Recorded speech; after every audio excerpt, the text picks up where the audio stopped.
Hej, jeg hedder Morten, og velkommen til min præsentation af Horton-masken. En Horton-maske bruges til anfaldsbehandling af Hortons hovedpine. Jeg har selv Hortons hovedpine, og har nu fået en stor erfaring med iltbehandling. Da jeg ikke kunne finde nogen steder at købe en god maske, valgte jeg at starte headachemasters.com. Husk at behandling af Hortons hovedpine altid skal gøres i samarbejde med en hovedpinespecialist.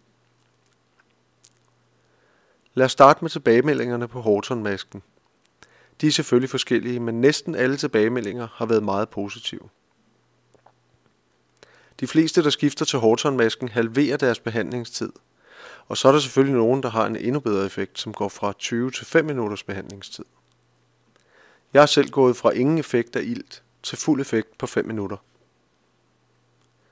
Om lidt vil jeg fortælle om, hvordan du kan behandle din anfald med en optimeret iltbehandling. Så vil jeg vise dig de forskellige masker, der normalt bliver brugt, præsentere Horton-masken, og så til sidst demonstrere, hvordan man bruger masken.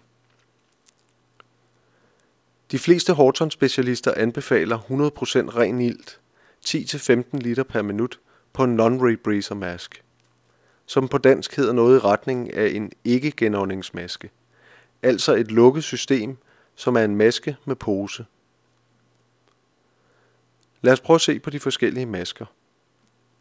Her er den simple maske, som man typisk får udleveret af iltfirmaet. Den simple maske slutter ikke tæt omkring ansigtet. Den har heller ingen pose til at lære ilt til en indånding. Og de to faktorer gør, at man ikke får 100% ilt. Det er ude af kontrol.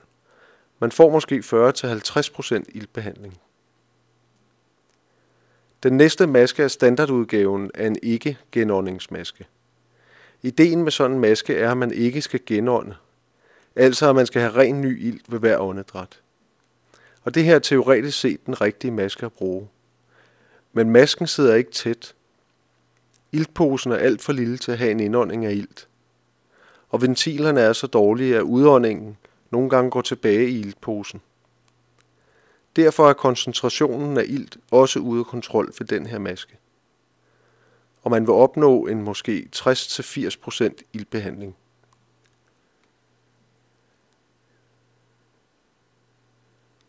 Jeg har testet mange forskellige masker og fundet frem til den bedste maskeløsning. Den kalder jeg Horton-masken.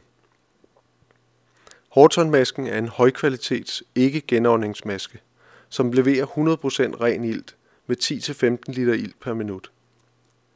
Det kan ske, fordi ventilerne er en høj kvalitet. Den luftfyldte ansigtsmaske slutter helt tæt på ansigtet, og iltposen på de 3 liter sikrer, at der er nok ilt på lager til den næste indånding. Ved at bruge Horton-masken får man en 100% iltbehandling. Horton-masken er den eneste maske på markedet, som er samlet ved levering og er CE-godkendt. Masken bliver specialfremstillet af en medicinalvirksomhed i Tyskland. Her demonstreres, hvordan masken kan bruges. Indstil iltregulatoren til 10-15 liter per minut. Vent til iltposen er fyldt. Træk vejret lidt hårdere end normalt, både ind og ud igennem masken. Hvis posen tømmes for hurtigt, skal ilten skrues op. Hvis posen fyldes for hurtigt, skal ilten skrues ned. Træk vejret gennem masken, indtil anfaldet er væk, og bliv så en 5-10 minutter længere på masken, dog maks 20 minutter ad gangen. De ekstra 5-10 minutter kan nedsætte risikoen for, at anfaldet vender tilbage. Når du modtager masken, er den samlet og klar til brug. Masken kan købes online på headachemasters.com med dankort eller via bankoverførsel og sendes med Post Danmark. Du kan læse alle tilbagemeldinger i shoppen, både fra Danmark og udlandet, og debattere Horton-masken på hortonforum.dk. Tak for din interesse, og skulle du have nogle spørgsmål, så er du velkommen til at skrive en mail.